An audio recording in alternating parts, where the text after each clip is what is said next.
Neighbors knew him only as Marco the Italian pizza guy. For 15 years he'd been making pizza on the same corner, greeting customers with a warm smile. Until that night when fire broke out in his shop and they learned who he really was. Welcome to Everyday People.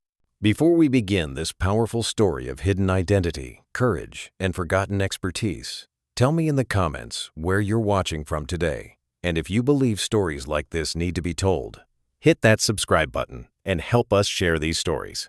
On Mulberry Street in the heart of Little Italy, the small corner pizza shop was indispensable to the neighborhood. Marco's Pizza. Marco Ricci, 62 years old, Italian-American, a man with a warm smile. For 15 years he followed the same routine every day. He'd arrive at the shop at 10 a.m., prepare the dough, heat up the oven, work until late in the evening. Customers loved him. He'd give free pizza slices to kids, chat with elderly neighbors in Italian. Marco's pizza-making style was a bit different. Every movement was precise, systematic. He always arranged ingredients in the same order. He constantly checked the oven temperature, like he was doing an engineering job. But if anyone paid attention, they'd notice Marco had strange habits. For example, there were way more fire extinguishers in the shop than any normal pizza place would have. Different types, different sizes in every corner. Marco constantly checked them, measured their pressure, and the shop's electrical system was very advanced. Alarms, sensors, automatic shutdown systems. Customers thought this was just good security measures. Strangest of all was the vehicle Marco came to the shop in, an old Ford pickup, but the engine was very quiet, and there was strange equipment in the back. Once neighbor Tommy saw the back of the truck and noticed professional-looking tools. Marco's hands were very skilled, not just at making pizza, but at all kinds of repair work. One day when Mrs. Chen had an electrical problem in her shop, Marco fixed it in 15 minutes, like he knew electrical work too. And his most notable characteristic, Marco never panicked. No matter how crowded the shop got, no matter how rushed things became, he always stayed calm, controlled, calculated movements. It was a cold October night, 11:30 p.m. Marco was doing the final cleanup at the shop. Customers had left. The streets were quiet. As Marco was preparing to shut down the oven, he heard a strange noise. There was an odd crackling sound coming from the electrical panel in the shop. When Marco approached, he noticed the cables in the panel were overheating. Circuit breakers were starting to trip. Marco immediately shut down the oven, ran to turn off the main electrical switch. But it was too late. Sparks started flying from the cables and suddenly turned into a ball of flame. The fire spread to the wooden shelves in the shop within seconds. A normal shop owner would panic, run outside, call the fire department. But what Marco did was completely different. First, he pulled out a professional-looking radio from his pocket. Unit 47 to Central, structure fire. Mulberry Street 247, immediate response required. Class A fire.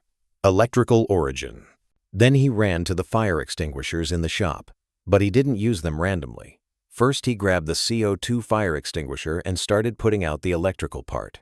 Then he targeted the wooden parts with the foam extinguisher. His movement was amazing. He acted like someone trained to fight fires. He knew how to breathe in areas where smoke was heavy. He predicted which direction the flames would spread. Neighbors were starting to come out into the street. When they saw Marco emerging from the shop, they were shocked. His clothes were covered in soot, but his composure was unbroken.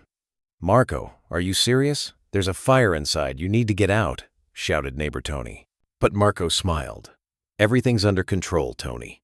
Fire department will be here in 4 minutes. Indeed, the fire department arrived 4 minutes later, but when the firefighter came out of the shop and saw Marco, he froze. "Captain Ricci, is that you?" Marco nodded.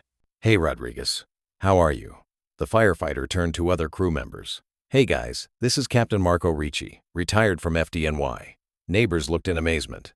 When Marco talked with the fire crew, he became a completely different person, using technical terms, explaining the cause of the fire in detail, suggesting suppression strategy. The fire chief approached Marco. "Captain, how did the fire start?" "Electrical panel. Old wiring overloaded. Did initial response with Class C and Class A combination. Damage is minimal." The chief smiled.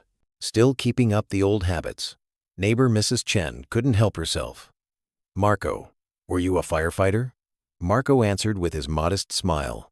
Worked 30 years at FDNY. Served as fire chief for the last 10 years. Retired from Ladder 47. The neighborhood was shocked. For 15 years, the pizza-making man living beside them had been a professional who worked as chief at the New York Fire Department.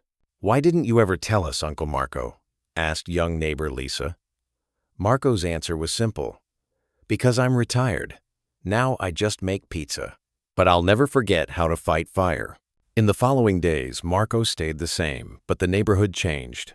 Everyone looked at him differently. He still made pizza with the same warm smile, still greeted customers with the same kindness. But now the neighborhood knew that Marco wasn't just a pizza maker. In every movement, every safety precaution, there were those years of experience. That risk assessment, that quick decision-making, that composure, it all made sense now. Fire Chief Rodriguez asked one day, "Marco, why are you still making pizza? You could make a lot of money as a consultant." Marco's answer was wonderful. "For 30 years I saved lives. Now I make people happy. Both are good professions." A month later, Marco's pizza shop reopened, but this time it was different. FDNY photos were hung on the walls.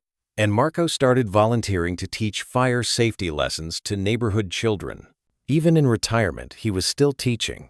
Because real firefighters never retire, they just change duty stations. And so we learned that sometimes the greatest heroes are people who just knead pizza dough.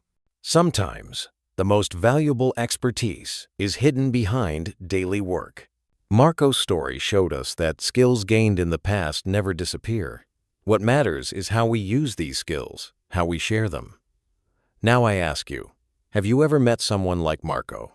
Someone who seemed ordinary but had important expertise hidden in their past?